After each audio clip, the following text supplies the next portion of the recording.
미국의 GDP 성장률이 쇼크로 나왔어요. 근데 아무튼 지난주에 걱정을 많이 했던 것은 그렇게 GDP 성장률은 낮게 나오면서 물가는 계속 높았다고 하니까 그럼 스태그플레이션 얘기를 하는데 스태그플레이션은 저는 아닐 가능성이 굉장히 높다고 생각합니다. 왜냐면 지금 대선을 앞두고 아까 말씀드린 바와 같이 시장에서 유동성을 회수하려고 하는 상황은 아니고요.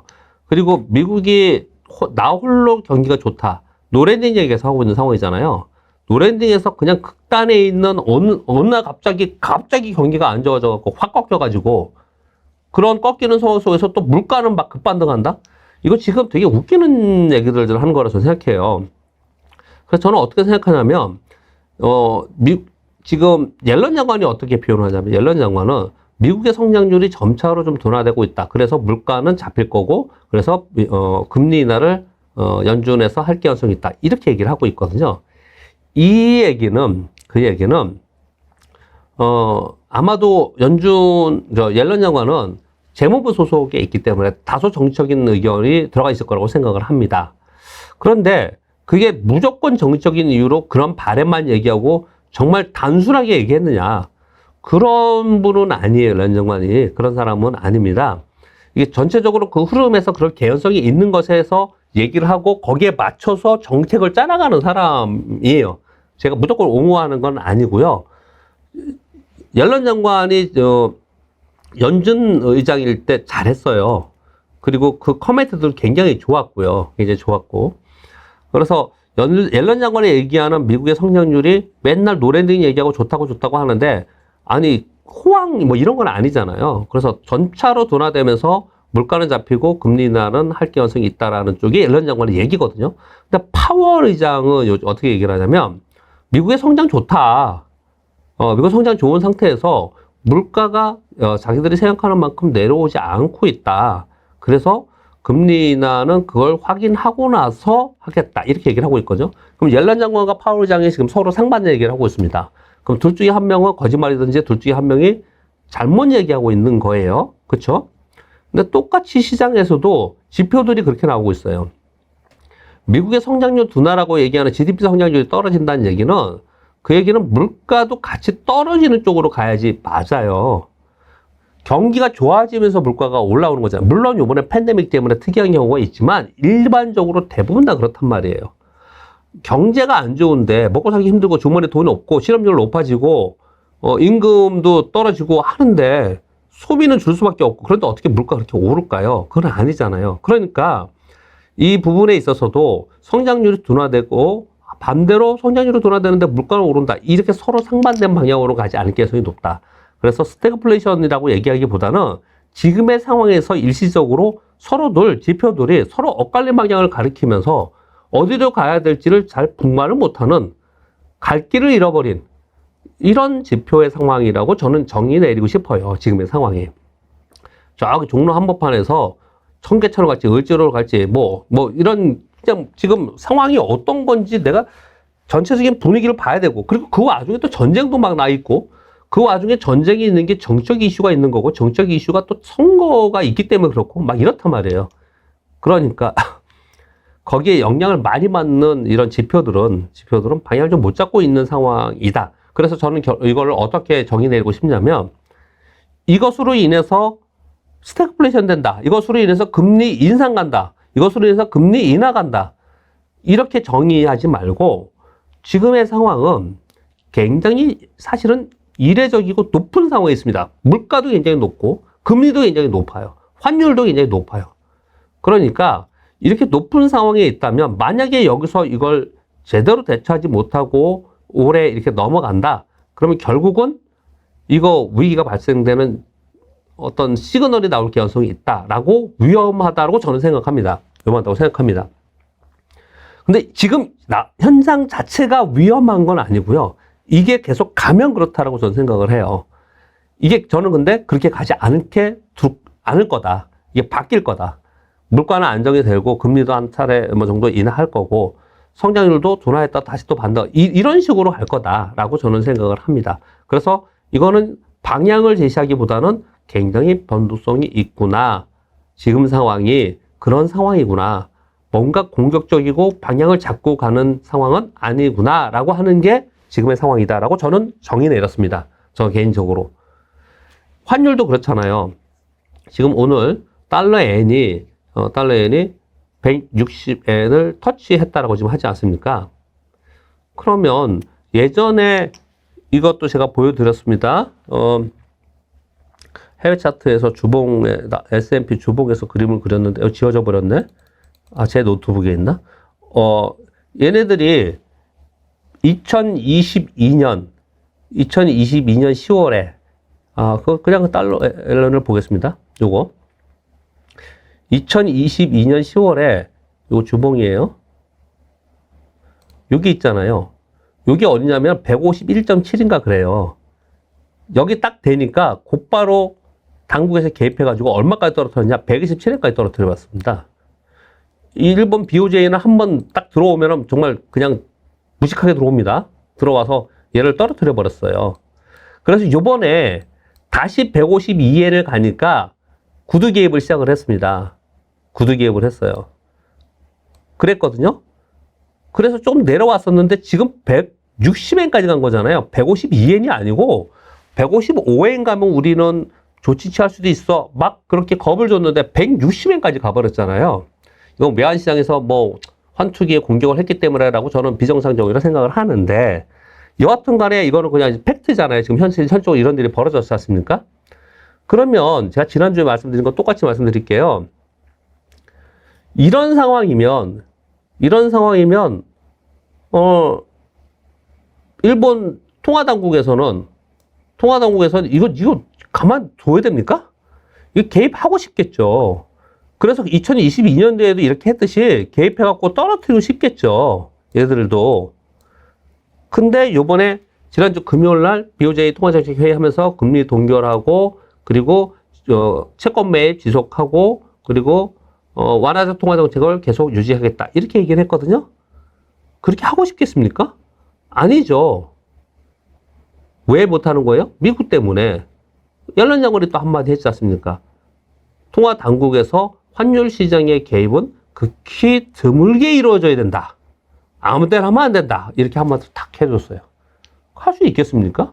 일본이라는 국가가 미국이 야 지금은 아니야 그러는데 할 수 있는 국가냐고요? 야 지금 그러고 있는 거예요. 이거 지금 이게 이 상태로 계속 가면은 이 휴지증이 분명히 있을 거예요. 분명히 있을 거란 말이에요. 그럼에도 불구하고 어떻든 간에 이런 상황에 처해 있는데, 만약에 이게 바뀐다면 이렇게 될 가능성이 높죠. 미국의 뭐 실업률이 올라가는, 즉 고용시장이 안 좋아진다든지 또는 물가지표가 떨어진다든지, 그러면 국채 수익률이 떨어지면서 야 금리 인하할 수 있어. 그래서 그러면 이제 떨어질 거예요. 근데 금리 인하를 실제로 해. 만약에 6월에 한번 했다. 그러면 저절로 떨어질 거예요. 왜냐면 달러 인덱스가 떨어지면서 얘가 당연히 그냥 저절로 떨어질 거라고요. 또는 금리 인하를 이제 해도 돼라고 연준이 하는 그런 순간이 오면 얘들은 개입할 거예요. 이건 떨어집니다. 이거 떨어질 거라고요. 근데 지금 시기를 조율하면서 자기들끼리 계속 그러고 있는 그런 상황인 거잖아요. 이것 자체도 얼마나 큰 변동성입니까? 얼마나 큰 불확실성이에요. 이런 불확실성 속에서 거래하는 소위 화끈한 투기자본 빼놓고는 그거 어떻게 하겠습니까? 이거를. 그렇지 않습니까? 요게 주식시장에 그대로 연결이 또 될 수도 있는 거예요. 그래서 우리 원도 굉장히 높은 수준에 있는 거라고 자주 말씀드리잖아요. 근데 사실 보면은 또 이런 것도 있어요. 우리 위기 1,400원 위는 4번뿐이 없었는데, 외환위기 이후에. 이거는 글로벌 금융위기 때고요. 이건 2022년도에 아까 보여드렸던 엔화가 거의 갔을 때, 폭락할 때, 그때요. 엔화가, 일본이 BOJ가 엔화에 개입했을 때 우리 시장도 여기서부터 여기까지 빠졌어요. 1,200원까지 이렇게 빠졌습니다. 그러면 요때 우리 시장이 어땠나 제가 보여드렸지만 다시 한번 또 못 들으신 분이 있으니까 제가 말씀드릴게요. 2022년 10월이잖아요. 2020년 10월이 언제냐? 여기에요, 여기. 여기입니다. 우리나라는 엔화가 강세가 되고 달러에서 떨어지고 엔화 강세가 되는 동안에, 우리 원화도 강세가 되는 동안에 우리 시장은 그걸로 이만큼 올랐어요. 그걸로 이렇게 올랐거든요. 얘는 근데 환 시장만 개입했을 때예요. 일본이 금리 인상을 해버리면 캐리 자금들이 들어가 버리기 때문에 시장에는 중장기적으로 안 좋습니다. 그래서 저는 어떻게 이거를 정의를 내렸냐면, 이것도 정리해서 말씀드리면, 엔화를 한 시장이 개입을 해갖고 엔화가 강세가 된다. 달러에서 떨어질 거고, 우리 시장이 우리 환율이 원화도 떨어지면서 원화 강세가 된다. 단기적으로는 시장이 여기에 보탬이 될 거예요. 수급상으로 보탬이 되면서 시장이 올라올 수 있을 거라고 생각합니다. 왜? 외국인들이 환차익이 발생하는데 공격적으로 매수할 가능성이 있는 거죠. 그러나 중장기적으로는 일본이 금리 인상하는 것은 글로벌 자금들이 회수되는 과정이 일어나기 때문에 좋지 않다라고 정의를 요건 내릴 겁니다. 자, 지금 이제 두 가지 얘기했습니다. 미국 시장에서 지금 되게 엇갈린 것들을 얘기를 하고 있고, 지금 일본의 상황도 보면은 엔화 가치 급락을 보면은 굉장히 큰 불확실성 또는 변동성에 있는 거다. 참 어려운 상황에 있는 거다. 이거 자체로 보더라도 환율 시장과 금리에 따라서 시장이 움직인다라고 따져봤을 때, 환율과 금리가 이런 상황인데 여기서 지금 우리가 시장에서 지수 베팅을 할 수 있느냐? 정말 쉽지 않은 상황이 좀 될 수 있다라는 거죠. 이것만 보면은 정말 위에가 있고 변동성이 크고, 이거 자칫 잘못하면 이거 소위 우리 재작년에 한참 얘기했던, 많은 사람들이 부르짖었던 시스템 위기로 가는 거 아니야? 라는 위험성을 내포하고 있는 건 분명히 사실이에요. 분명히 그게 맞습니다. 근데 그렇지 않을 거라고 저는 지금 말씀을 드리고 있는 거고, 또 반대로 이런 해석도 많이 합니다. 이걸 한번 읽어드려 볼게요. 재밌는 내용이에요. 제가 3%에서 이 내용을 읽어드렸는데 한번 볼게요. 승률 94.47%의 투자 전략이라는 거예요. 타 증권사에서 보고서를 낸 거입니다. DB금융투자에서요. 이게 뭐냐면요. 우리나라 환율이 1,400원 이상일 때, 1,380원이라고 여기서 얘기했는데, 이렇게 우리가 환율이 고환율일 때, 그러니까 원화 약세가 됐을 때, 지수를 사서 1년간 보유했을 때 승률은 94.4%였더라. 기대 수익률은 50% 이상이 됐더라. 라는 거예요. 근데 이건 어찌 보면 되게 당연한 얘기입니다. 왜 그럴까요? 생각을 해보세요. 우리나라 환율이, 원화 환율이 이렇게 급등했을 때는 뭔가 다 위기가 발생했을 때잖아요. 이때 환율이, 우리나라 환율과 주식상은 정확하게 반비례로 가지 않습니까? 환율이 이렇게 갔을 때 주식상은 어떻게 됐을까요? 이렇게 내려갔고, 환율이 이렇게 떨어지는 동안 주식상은 이렇게 올라갔고, 당연히 승률 94%로 이익을 많이 받겠죠. 여기도 이렇게 올라가는 동안 우리 시장은 빠졌고, 얘가 내려오는 동안 우리 시장은 올랐고, 외환위기 때 더 그랬을 거고, 그랬겠죠. 그래서 이 통계는 아마 통계를 내면 당연히 이렇게 나올 거예요. 그러니까 그 말은 분명히 맞는데 상황은 약간 달라진 점이 있다라는 건데, 어떻게 달라진 점이냐? 이런 거예요. 이거는 이 환율이, 우리나라 환율이 저 밑에서 위기가 발생하면서 막 급등하는 거예요. 외환위기 때도 이랬습니다. 이게 지금 연봉이 있나? 환율이? 외환위기 때 2009년도에 여기 1,597원 갈 때 외환위기 때도 환율이 막 이렇게 급등했잖아요. 외환위기 때도. 그 뒤에는 없네요. 뒤에는 없네. 이거 빼고요. 그러면 그냥 뭐 보여드리려고 그랬는데 이해하시죠? 여러분들은 다 이해하시죠? 그러니까 외환위기 때 환율 급등할 때 우리 시장은 폭락했고, 환율 급락하니까 우리 시장 올랐고, 글로벌 금융위기 때도 똑같은 일이 벌어졌고, 이렇게 몇 번을 통계를 내보면 당연히 그렇잖아요. 그런데 이 모두 다 위기가 발생하면서 저 밑에 환율이 있어부터 이렇게 완전히 가파르게 올라갔으니까 시장도 가파르게 내려왔고, 시장의 반등도 가파르게 올랐다는 거예요. 근데 이번에 우리 환율을 잘 보면요, 우리나라의 기본적인 체력이 굉장히 낮아져 있는 것도 분명히 많고요. 우리 경제 체력이요.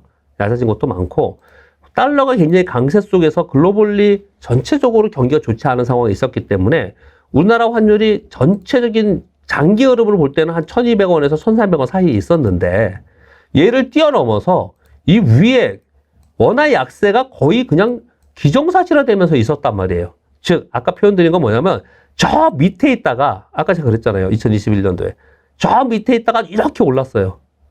그럼 시장이 반대로 이렇게 내릴 거고, 얘가 거꾸로 내려오는 동안 시장은 급반등할 거고 이럴 거란 말이에요. 근데 얘는 지금 스타트가 여기야. 스타트가 여기라서 여기서 올라온 부분이 여기서부터 요만큼이란 말이에요. 굉장히 높은 레벨은 맞지만, 그러니까 그전처럼 다이나믹하게 시장이 막 급락했다, 시장이 급등했다, 이런 거일 수 있겠냐? 그거는 하고는 좀 다르다. 다만 똑같이 볼 수 있는 게 있다라는 거죠. 뭐냐면, 통가치가 하락을 하면 기본적으로 수출 경쟁력이 제고가 되고 펀더멘털 개선이 됩니다. 이거는 지금 현재 우리가 보고 있습니다. 뭘 보고 있어요? 지금 실적 발표를 하고 있잖아요. 기술력이 있는, 소위 대체제가 없는, 우리 반도체도 그렇고, 뭐 자동차도 그렇고, 자동차는 대체제가 있지만 대체제가 없는 상품이거나 또는 기술 경쟁력이 있는데 비슷한 상품을 팔고 있는 기업, 국가와 경쟁하고 있는데 우리의 환율이 낮아지면 가격 경쟁력이 생기죠. 하나는 우리 환율 높으니까 더 싸게 팔 수 있으니까 달러 베이스로 보면, 또 하나는 달러로 1달러로 해서 1달러를 벌었을 때 예전엔 1200원이었는데 1달러 벌어왔는데 지금 1400원이래. 그럼 재무제표상 이익이 훨씬 늘잖아요. 그게 그대로 반영이 되면서 지금 요즘에 실적 발표하는 수출 기업들 보면은 실적들이 우리나라 실적들이 좋습니다. 결국은 얘네들이 실적이 좋으면 통화 가치는 시차를 두고 다시 강세로 전환이 돼요. 그러면 지금 1,400원에서 외국인들이 사다가 1달러 바꿔서 1,400원을 사다가 뭐 삼성전자를 샀어요. 그랬는데 주가는 하나도 안 움직여도 1,400원이 1,200원이 됐다. 그러면 200원이 떨어지는 거니까 10% 이상의 이익이 나는 거잖아요. 그래서 거기서 팔아서 다시 달러로 1,200원 바꿨다. 그럼 무조건 이익인 거잖아요. 이게 환차익이지 않습니까? 외국인들은 환차익의 기회가 생기면 아주 공격적으로 들어옵니다. 얘들이요. 아마도 반도체 사이클링도 중요하지만 우리나라 환율이 굉장히 높은 대역에서 외국인들이 17조 원에 그것도 삼성전자 위주로 들어온 이유도, 연초에 들어온 것도 이런 이유 중에 하나라고 생각을 해요. 이런 것들이 있기 때문에 결국은 한 나라의 통화가 약세가 되면 결국은 그 국가의 주식을 사는 경우에는 이익을 보더라, 이 얘기를 하는 거예요. 이게 가장 수혜를 많이 입었던 게 일본인 거고요. 그동안에 전 세계 다른 데도 다 그냥 멈춰져 있는데 지들 혼자 엔화만 계속 약세가 있었단 말이에요. 그래서 그랬고, 우리도 이 혜택을 똑똑히 볼 수 있는데 문제는 우리보다 엔화가 더 약해. 엔화가 우리보다 더 가파르게 약세가 되다 보니까 상대적으로 일본의 같은 자동차라면 일본 기업이 더 좋아진 거예요. 그 부분은 분명히 맞습니다. 그러나 우리나라의 기업들 중에 경쟁력 있는 기업들의 입장에서는 이 효과는 분명히 있을 수 있다라는 거예요. 그래서 여기서 얘기하는 건 뭐냐면 우리나라 원화 환율이 1,400원 이상 됐을 때, 그랬을 때 주식을 사는 경우에는 이익의 확률이 높고 이익 볼 확률이 높다. 왜냐하면 비정상적인 상황이었다, 이렇게 보는 거잖아요. 그렇게 얘기를 지금 하고 있는 거예요. 근데 여기서 중요한 거는 다시 계속 말씀드리지만 수출 경쟁력 제고는 원화가 우리 경제가 안 좋고 기업이 안 좋아서 약한 게 아니고, 중국이 지금 그렇잖아요. 그런 거 안 되고요. 그런 거 말고, 그거 말고 기업 경쟁력이 있는데 다만 환율만 변한 거, 그런 쪽으로 봐야 된다. 요 말씀도 꼭 이렇게 드리고 싶어서 요거 먼저 말씀드렸고요. 그리고 두 번째는 요 얘기도 한번 드리고 싶어요. 연준 굴수비가 굉장히 그 비둘기파의 대표적인 사람입니다. 연준 위원들 중에. 근데 이분이 이렇게 얘기했습니다. 요번에 올해 인플레이션 진전이 정체되었다. 인플레이션 둔화되는 게 정체되었다는 얘기예요. 여러 가지 노이즈가 많기 때문에 뭐 좀 더 지켜보긴 해야겠지만 현재로서는 움직이기 전에, 즉 금리 인하기 전에 좀 더 명확할 때까지 기다리는 게 맞다, 이렇게 얘기를 했습니다. 그래서 연준은 한 발 물러서는 게 지금 맞고요. 물러서는 게 맞고, ECB는 금리 인하를 6월에 할 것 같습니다. 먼저 할 것 같아요. 그래서 원래 우리 한국에서 먼저 할 거라는 얘기가 작년부터 있었어요. 근데 우리 지금 물가 때문에 못 할 것 같은데 ECB는 먼저 하는 걸로 지금 생각이 됩니다. 왜 그러냐면 얘들은 너무 안 좋아요, 경기가. 그래서 물가도 물가지만 경기가 안 좋으니까 물가도 떨어졌어요. 그래서 얘네들은 지금 물가보다 경기를 잡는 게 더 중요해요. 그래서 할 것 같아요. 그럼 결국은 ECB에서 금리 인하를 먼저 이렇게 한다. 그러면 하반기에 들어가서는 연준도 그 눈치를 보면서 같이 움직일 가능성이 있다. 왜냐하면 만약에 미국은 금리 인하를 하지 않고 유럽이 금리 인하를 먼저 하지 않습니까? 유럽이 금리 인하를 먼저 하면 유로화가 약세가 돼서 달러인데 쓰면 더 강하게 돼요. 그러면 어떤 국가든지 간에 저기 일본처럼 또 우리나라처럼 환율이 너무 약세가 되는 것도 수혜를 입는 것도 있지만 물가나 뭐 다른 부분은 엄청나게 좋지 않아요. 미국도 달러가 계속 저렇게 강하고 금리가 계속 높은 상황에 있으면은 이 상황 속에서 미국의 국가 부채가 계속 있는데 채권 발행 계속 했잖아요. 그러면 그 이자만 해도 어마어마합니다. 결국은 거기는 떨어뜨리고 싶어 해요. 떨어뜨리고 싶어 합니다. 근데 ECB가 먼저 금리 인하를 했어? 그래서 유로와 통화가 막 약세로 되면서 달러는 강하게 돼? 달러 강하게 되면서 국제 수익률 막 올라? 이러면 오래 아플 거예요. 이거 분명히 연동을 한다고요. 이런 부분들도 함께 고려를 하자 이렇게 말씀드리고 싶고요.